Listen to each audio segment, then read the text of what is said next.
Một con gấu nâu đang thong thả dạo bước trên bãi biển, người đàn ông bóp cò, một phát súng kết liễu nó, hàm răng sắc nhọn cùng đôi bàn tay gấu to khỏe và bộ da gấu dày chính là chiến lợi phẩm lý tưởng của thợ săn. Nếu chưa đủ, họ còn có thể săn dê núi hoang dã, thịt tươi mềm ngon đến mức khó lòng cưỡng lại. Đó chính là cuộc sống vùng núi khiến bao người mơ ước. Trên đảo Kodiak, miền Nam Alaska, nơi sinh sống của loài gấu nâu lớn nhất thế giới. Mỗi năm, mùa săn gấu đều thu hút đông đảo du khách. Mike là một hướng dẫn viên săn gấu. Anh kiếm tiền bằng cách truyền dạy kinh nghiệm săn bắn, nhưng vì nhiều du khách hủy đặt chỗ, thu nhập của anh sụt giảm nghiêm trọng. Để duy trì cuộc sống, anh buộc phải chuyển mục tiêu sang loài cáo.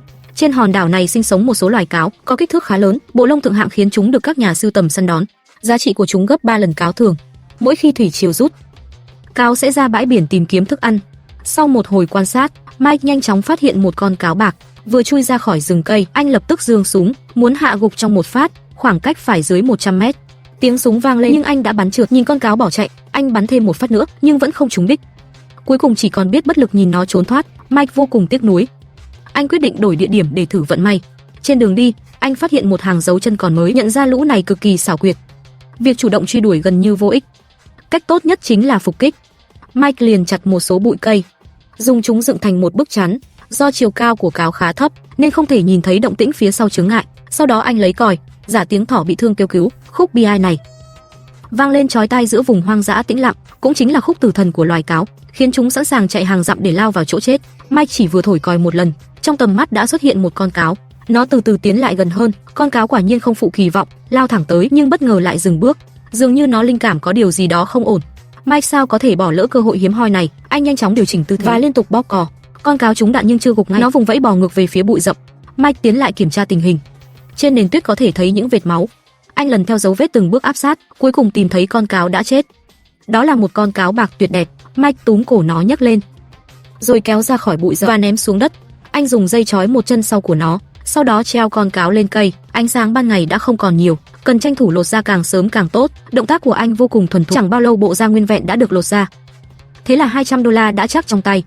Mike mang chiến lợi phẩm trở về trong niềm hân hoan. Nhưng hành trình săn bắn của anh vẫn chưa kết thúc. Ngày hôm sau anh lại mang theo trang bị lên đường. Mục tiêu hôm nay là tích trữ thịt cho mùa đông. Nhắc đến đặc sản Alaska, đứng đầu bảng không gì khác ngoài dê núi, nhưng chúng sống trên những vách núi đá dựng đứng. Việc tiếp cận khó chẳng khác nào lên trời. Vì vậy Mike đã thuê một chiếc máy bay. Peter là một phi công dày dạn kinh nghiệm. Sau khi chất đầy vật tư, họ chính thức khởi hành. Sau vài giờ bay, họ đã tới điểm đến. Peter sẽ quay lại đón anh sau 3 ngày. Bất kể kết quả ra sao, Mike đều phải quay về đúng thời hạn quy định. Anh mang theo đồ đạc và bước vào rừng. Giờ cần tìm một khu đất trống để dựng trại. Nghỉ ngơi một đêm rồi sáng mai mới đi săn. Mike dọn dẹp sơ qua mặt đất, lấy vật liệu dựng lều ra bắt đầu lắp ráp. Không mất nhiều thời gian, một chỗ trú tạm thời đã hoàn thành. Anh ra con suối gần đó lấy một bình nước, rồi nấu bữa tối ngay bên bờ suối. Đó là món mì Ý do chính anh tự làm. Trong lúc nấu, anh lấy ống nhòm quan sát dãy núi đối diện, cố gắng tìm kiếm bóng dáng của loài dê núi hoang dã. Đáng tiếc là không nhìn thấy gì cả. Lúc này mì đã chín. Mike thưởng thức bữa tối ngon lành của mình. Sang ngày hôm sau, khi tia nắng đầu tiên xuất hiện, vạn vật bắt đầu một ngày mới bận rộn. Thợ săn Mike cũng không ngoại lệ. Hôm nay anh sẽ truy tìm những con dê núi khó lường, nhưng đáng tiếc vẫn chẳng thấy bóng dáng nào. Giờ chỉ còn cách leo lên núi, rút ngắn khoảng cách để tìm mục tiêu. Dê núi là loài khó săn bậc nhất. Chỉ nghĩ đến việc phải leo những sườn núi tuyết dốc đứng cũng đủ khiến Mike đau đầu. Anh từng bước một gắng sức leo lên. Trên núi tuyết hằn rõ những dấu chân, đánh dấu sự hiện diện hiếm hoi của con người nơi hoang dã. Leo tới lưng chừng núi, anh vừa nghỉ vừa quan sát xung quanh. May mắn là vận may mỉm cười, trên đỉnh núi xuất hiện vài con dê núi. Mike lập tức tiếp tục truy đuổi. Trước khi lên gần đỉnh, anh thay một chiếc áo khoác trắng và đội chiếc mũ trông giống đầu dê núi, nhằm đánh lạc hướng đối phương. Sau đó Mike lặng lẽ tiếp cận đỉnh núi. Một con dê được tò mò nhìn chằm chằm về phía anh, vừa nhấc súng lên, nó đã cảnh giác bỏ đi. Trời dần về chiều, xem ra hôm nay không còn thích hợp để tiếp tục săn bắn. Anh phải kịp quay về trại trước khi trời tối. Chớp mắt đã sang sáng sớm ngày hôm sau. Mike quay trở lại ngọn núi tuyết, và lần này vận may vẫn đứng về phía anh. Vài con dê núi xuất hiện ngay trong tầm mắt. Mike quan sát kỹ lộ trình di chuyển của chúng, ước chừng khoảng 15 phút nữa sẽ vào tầm bắn. Anh lập tức nằm rạp xuống chờ đợi. Đây là thử thách thực sự của sự kiên nhẫn. Hơi thở dần trở nên đều đặn, con người như hòa làm một với thiên nhiên xung quanh. Cuối cùng con dê đầu đàn đã lọt vào tầm ngắm. Thân hình nó to lớn và vô cùng khỏe mạnh. Mike vẫn kiên nhẫn bất động cho đến khi cả đàn ung dung bước ra hoàn toàn. Anh chọn được một mục tiêu lý tưởng, đúng tầm bắn, và nó vừa khựng lại. Thời cơ ngàn vàng, Mike lập tức bóp cò. Con dê gắng chịu cơn đau dữ dội rồi lao đi điên cuồng, nhưng cuối cùng vì vết thương quá nặng, nó ngã gục xuống đất. Mike từ tốn bước lại gần, Những con dê khác đã bỏ chạy không còn dấu vết. Đây là một con dê đực còn non, thịt mềm, chất là mục tiêu săn bắn lý tưởng nhất. Đồng thời, cái chết của nó cũng không ảnh hưởng đến việc sinh sản của đàn. Mike nắm lấy đầu dê, lắc mạnh vài cái, để máu trong miệng chảy ra. Sau đó anh bắt đầu công việc pha thịt. Con dê này có thể cho khoảng 50 cân thịt, đủ để giúp anh vượt qua mùa đông dài sắp tới. Anh phân loại, đóng gói thịt cho vào ba lô, còn da và đầu dê thì buộc bên ngoài. Sau khi chắc chắn không bỏ sót gì, anh lên đường trở về. Người ta thường nói lên núi dễ, xuống núi khó, đặc biệt là khi mang theo đồ nặng. Chỉ cần sơ sẩy là rất dễ trượt chân. Mike buộc phải đi chậm lại. Ban đầu mọi thứ vẫn khá suôn sẻ, nhưng chẳng mấy chốc anh gặp phải một vách đá dựng đứng. Khi ánh sáng ban ngày dần tắt, anh đã không còn đường quay đầu. Mike lấy ra một sợi dây, buộc vào thân cây nhỏ bên cạnh, lấy đó làm điểm neo rồi từ từ hạ xuống. Nhờ kinh nghiệm dày dạn, anh đã an toàn vượt qua mà không gặp nguy hiểm. Sau đó thu lại sợi dây, ngoái đầu nhìn lại vẫn thấy lạnh sống lưng. Đoạn đường còn lại không còn hiểm trở. Khép lại chuyến săn một cách trọn vẹn. Thời gian dần trôi qua, Mike dồn toàn bộ tâm sức vào công việc chính. Hôm nay biển động mạnh, sóng lớn liên hồi khiến anh không khỏi lo lắng. Chiếc tàu cá dài 35 feet, làm bằng nhôm, thường dùng để đánh cá hoặc bắt cua. Khi tới nơi, tin mừng là con tàu vẫn còn đó, nhưng đã bị sóng biển tàn phá nặng nề. Kiểm tra kỹ mới phát hiện 2 động cơ đã hỏng, bên trong đã bị nước biển tràn vào, mọi hệ thống dây điện cũng rối tung. Đây thực sự là một thảm họa nghiêm trọng, khiến Mike có cảm giác huyết áp tăng vọt. Mùa săn gấu sắp bắt đầu, anh không còn nhiều thời gian để chần chừ. Giờ anh tính toán đưa con tàu về gần hồ Sie. Ở phần đuôi tàu có một cửa thoát nước. Mike dùng xẻng dọn ra một khoảng trống, sau đó anh mở van xả, nước biển lập tức ào ra từ bên trong. Đây là một dấu hiệu tích cực, cho thấy những phần khác của thân tàu chưa bị ngập nước. Xả nước xong, anh chuẩn bị xoay lại hướng của con tàu, để khi thủy triều dâng lên lần tới, nó có thể nổi và được kéo về hồ Sie. Để đổi hướng, anh liên tục nhét các phao nổi xuống đáy tàu. Nhờ lực đẩy của phao, con tàu cá dần dịch chuyển nhịp nhàng, cho đến khi mũi tàu hướng thẳng ra biển. Giờ thì mọi thứ đã sẵn sàng, chỉ còn chờ thủy triều lên. Sau một thời gian chờ nước dâng, Mike lái một chiếc xuồng lưỡng cư tới.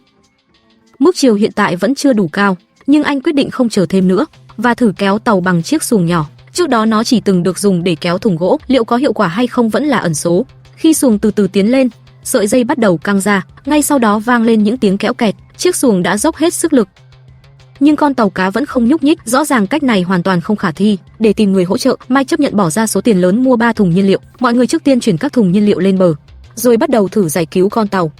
Chiếc tàu kéo này có công suất rất mạnh, Mike đặt rất nhiều kỳ vọng vào nó, nhưng diễn biến lại vượt ngoài dự đoán. Con tàu cá vẫn hoàn toàn bất động. Mike bảo bạn mình tạm dừng lại, anh nhét thêm vài phao nổi vào đáy tàu, rồi bắt đầu lần kéo thứ hai, và lần này cuối cùng cũng có chuyển biến. Con tàu bị bật lên rồi lao mạnh xuống nước, khiến Mike không khỏi thở phào nhẹ nhõm. Thoát khỏi khu vực mắc cạn nguy hiểm, anh dùng xuồng nhỏ kéo con tàu tiếp tục di chuyển, nhưng lúc này thủy triều đang rút xuống. Mike nhận ra mực nước ngày càng thấp. Anh buộc phải chạy đua với thời gian, nếu lỡ nhịp, anh sẽ phải chờ thêm 12 tiếng, trong khi đêm nay còn có một cơn bão lớn. Nghĩ đến điều đó, anh vừa tăng tốc vừa thầm cầu nguyện, có lẽ ông trời vẫn còn thương người. Cuối cùng anh cũng thuận lợi tới được cửa hồ Sie, nhưng rắc rối mới lại lập tức xuất hiện. Mực nước ở đây quá nông, con tàu có nguy cơ bị mắc cạn. May mắn thay, chiếc xuồng của Mike sinh ra là để dùng cho tình huống này. Anh hạ bánh xe xuống, biến chiếc xuồng thành một chiếc xe 3 bánh trên cạn, rồi dốc sức kéo con tàu cá, cố gắng đưa nó áp sát bờ nhất có thể. Khi thấy đã ổn, anh dừng lại và thả neo nặng để cố định con tàu. Xong xuôi mọi việc, anh có thể yên tâm trở về nhà, còn con tàu cá sẽ ở lại đây chờ du khách tới. Vài ngày sau, biển lặng sóng yên, thời tiết vô cùng đẹp. Mike ra ngoài thư giãn đầu óc, tiện thể săn vài con chim nước đổi vị. Dạo này ăn toàn thịt dê cũng hơi ngán rồi. Đảo Kodiak là nơi sinh sống của rất nhiều loài chim nước. Mike hy vọng có thể săn được vài con vịt hoang làm bữa tối. Dù ven bờ có rất nhiều chim nước tụ tập, nhưng anh không thể lao thẳng tới, vì luật địa phương cấm dùng thuyền xua đuổi hay đè ép chim, nên Mike cho thuyền đậu ở đầu hướng gió, rồi tiếp cận mục tiêu bằng cách đi bộ. Chưa kịp hành động, đàn vịt đã bị giật mình bay lên, cả mặt nước dậy sóng trong chốc lát, chim chóc đồng loạt tung cánh, khung cảnh vô cùng ngoạn mục. Mike không kìm được buông vài câu chửi thề, chỉ biết trơ mắt nhìn miếng ngon bay mất. Không cam tâm bỏ cuộc, anh tiếp tục tuần tra, hy vọng không uổng phí ngày thời tiết đẹp hiếm hoi này. Anh cho thuyền cập bờ, rồi bắt đầu tìm kiếm bằng đường bộ. Khi tiếng động giảm xuống, quả nhiên anh lại phát hiện một đàn ngỗng. Mike lén lút tiến lại gần, nhưng vẫn bị chúng phát hiện. Anh chớp thời cơ bóp cò, cuối cùng giữ lại được một kẻ xui xẻo. Nó bị thương nhưng chưa chết hẳn, vẫn cố sức bơi về phía vùng nước. Sắc mặt Mike lập tức thay đổi, anh nhanh chóng lên thuyền truy đuổi con mồi.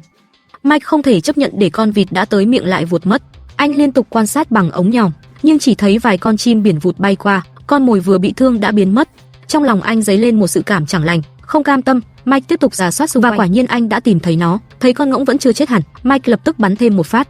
kết thúc nỗi đau cho nó. Đây là loài chim được gọi là ngỗng hoàng đế. Không chỉ có vẻ ngoài đẹp mà thịt còn cực kỳ mềm ngon, được xem là mỹ vị hoàng gia trong thế giới chim nước. Tuy nhiên do số lượng khan hiếm, mỗi mùa Mike chỉ được phép săn một con duy nhất, nhưng anh luôn thưởng thức nó thành nhiều bữa. Giờ đây anh đã nóng lòng muốn quay về, đến chiều tối thì trở lại trại. Mike lấy con ngỗng hoàng đế ra khỏi ba lô, rồi bắt đầu sơ chế. Mùa săn gấu sắp sửa bắt đầu, lúc đó Mike sẽ vô cùng bận rộn, nên hiện tại là thời điểm then chốt để tích trữ lương thực, ức là phần thịt Mike yêu thích nhất. Và con ngỗng hoàng đế này cũng không ngoại lệ, những phần còn lại sẽ được dùng dần cho bữa ăn hàng ngày. Sau khi rửa sạch, anh cho vào nồi nấu, đồng thời thêm mì và các loại gia vị. Chuẩn bị nấu một tô mì nước thơm ngon, để hương vị thêm tròn đầy. Anh cho thêm một ít nấm, rồi thái thêm hành tây, tất cả được cho vào nồi, đun liu riu. Thời gian chậm rãi trôi qua, mùi thơm ngào ngạt lan tỏa khắp trại. Mike múc một bát để thưởng thức, dù còn hơi nóng, nhưng hương vị thì tuyệt vời, sợi mì dai vừa phải, gia vị nêm nếm chuẩn xác, đó chính là món ăn lý tưởng nhất trong lòng anh. Khi mùa xuân ấm áp trở lại, mùa săn gấu được mong đợi bấy lâu cuối cùng cũng đến. Hơn 3.000 con gấu nâu trên đảo thức tỉnh sau kỳ ngủ đông. Mike lại cuốn vào guồng quay công việc bận rộn. Gấu nâu là loài động vật hoang dã cực kỳ hung dữ, trong đó gấu đực có thể giết cả gấu con chưa trưởng thành. Việc săn bắt có kiểm soát giúp cân bằng quần thể, và năm nay Mike may mắn bốc thăm trúng một suất. Điều đó đồng nghĩa anh có thể trực tiếp tham gia săn gấu. Trước khi xuất phát, anh cần chuẩn bị kỹ lưỡng. Khu vực này nằm rất hẻo lánh, việc mua đạn dược trong cửa hàng vô cùng khó khăn. Vì vậy Mike đã mua về một số linh kiện để tự tay nạp đạn, chủ động nguồn đạn dược. Khối lượng thuốc súng được cân chính xác tới từng mg. Anh cho thuốc súng vào vỏ đạn, rồi dùng máy ép gắn đầu đạn vào trong vỏ. Như vậy là một viên đạn hoàn chỉnh được tạo ra. Những viên tiếp theo, anh đều cố gắng đảm bảo độ đồng đều tuyệt đối. Trong chuyến đi này, Mike dự định mang theo 2 khẩu súng trường. Bây giờ cần kiểm tra độ chính xác của súng. Anh ra bờ biển, nạp đạn cho súng và bắn liền 2 phát về phía bia ở xa. Sau đó tiến lên kiểm tra kết quả, các lỗ đạn đều nằm trong phạm vi ngắm chuẩn. Kết quả này khiến Mike vô cùng hài lòng. Tiếp đó anh lấy ra khẩu súng còn lại, là khẩu thường ngày anh vẫn hay sử dụng, gần như không cần điều chỉnh gì thêm. Giờ thì anh đã sẵn sàng lên đường săn bắn, mang theo đầy đủ vật tư. Mike tiến về điểm đến. Những chú chó săn trung thành luôn ở bên cạnh, hai bên phía trước là những dãy núi dựng đứng. Anh đã bước vào khu vực hoạt động của gấu nâu. Mike liên tục quan sát xung quanh tìm mục tiêu may mắn hôm nay. Sau khi tỉnh giấc ngủ đông, gấu nâu thường ra bãi biển kiếm ăn. Anh dự định tìm một vị trí bằng phẳng gần đó để dựng trại và chờ đợi trong 2 tuần, cho tới khi gặp được một con gấu thật sự ưng ý và khu vực trước mắt hoàn toàn đáp ứng được yêu cầu. Trên sườn núi còn có dòng suối chảy xuống, giải quyết trọn vẹn vấn đề nước ngọt. Cảnh vật xung quanh lại đẹp như tranh vẽ. Mike nhanh chóng dựng lều trại. Đúng lúc này anh phát hiện một loài thực vật có tên là cần tây dại khổng lồ, là một trong những nguồn thức ăn chính của gấu nâu. Vài ngày nữa, khắp sườn núi sẽ phủ đầy loài cây này, một màu xanh mướt, trông vô cùng đẹp mắt. Tiếp theo, Mike bắt đầu đi khảo sát xung quanh. Anh đặc biệt chú ý tới 2 dãy núi hai bên. Công sức bỏ ra cuối cùng cũng được đền đáp. Chẳng bao lâu anh đã phát hiện một con gấu nâu, nhưng đó là một con gấu cái. Theo quy định địa phương thì không được phép săn bắn. Mike đành tiếp tục tìm kiếm, hy vọng sẽ gặp được một con gấu được trưởng thành hoàn toàn. Rất nhanh sau đó, anh phát hiện một con gấu đang đứng trên bãi tiện cho việc quan sát. Mike quyết định men theo bờ biển, rồi từ từ tiến về phía con gấu nâu. Anh di chuyển với tốc độ cực kỳ chậm, cả hai có thể chạm mặt nhau bất cứ lúc nào. Mike nín thở, cố gắng xác định giới tính của con gấu. Đúng như dự đoán, đó là một con gấu đực khổng lồ. Anh lập tức hạ quyết tâm săn nó. Để có thể hạ gục chỉ với một phát bắn, cần đợi nó tiến vào trong phạm vi 50 mét. Trong khi đó con gấu vẫn chưa hề hay biết nguy hiểm đang đến gần. Nhịp tim của Mike bất giác tăng nhanh. Đúng lúc ấy con gấu đột nhiên dừng lại, như thể đã đánh hơi thấy mối nguy, rồi quay người lẩn vào vùng bóng tối. Mike vẫn nằm yên tại chỗ, đấu trí với đối phương. Và phán đoán của anh là chính xác, con gấu bất ngờ bỏ chạy với tốc độ cực nhanh. Vì để vụt mất cơ hội, Mike vô cùng tiếc nuối, đành cúi đầu quay về trại trong tâm trạng nặng nề.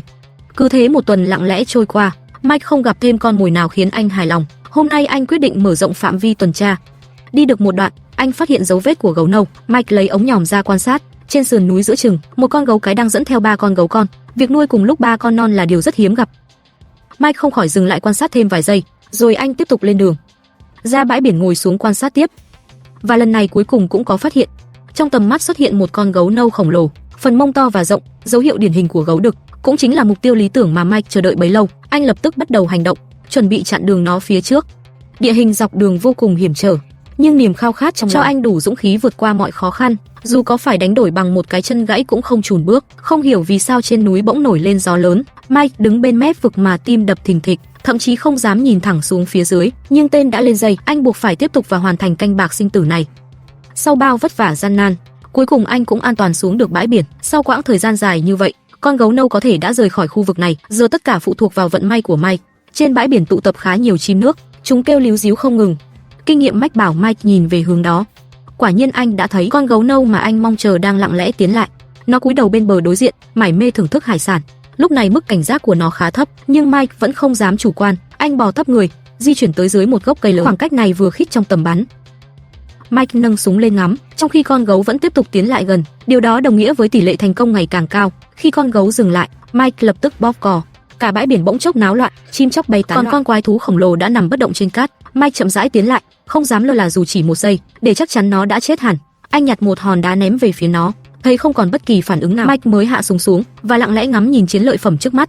Chỉ đến lúc này, anh mới có cảm giác như đang sống trong một giấc mơ. Anh đã tự tay hạ gục một vua thú thực thụ. Khoảnh khắc ấy cũng trở thành một trong những dấu mốc quan trọng nhất đời Mike. Dù là hàm răng sắc nhọn hay đôi bàn tay gấu to lớn, đều sẽ trở thành những chiến lợi phẩm quý giá nhất. Giờ đây anh có thể mang theo thành quả chiến thắng trở về nhà.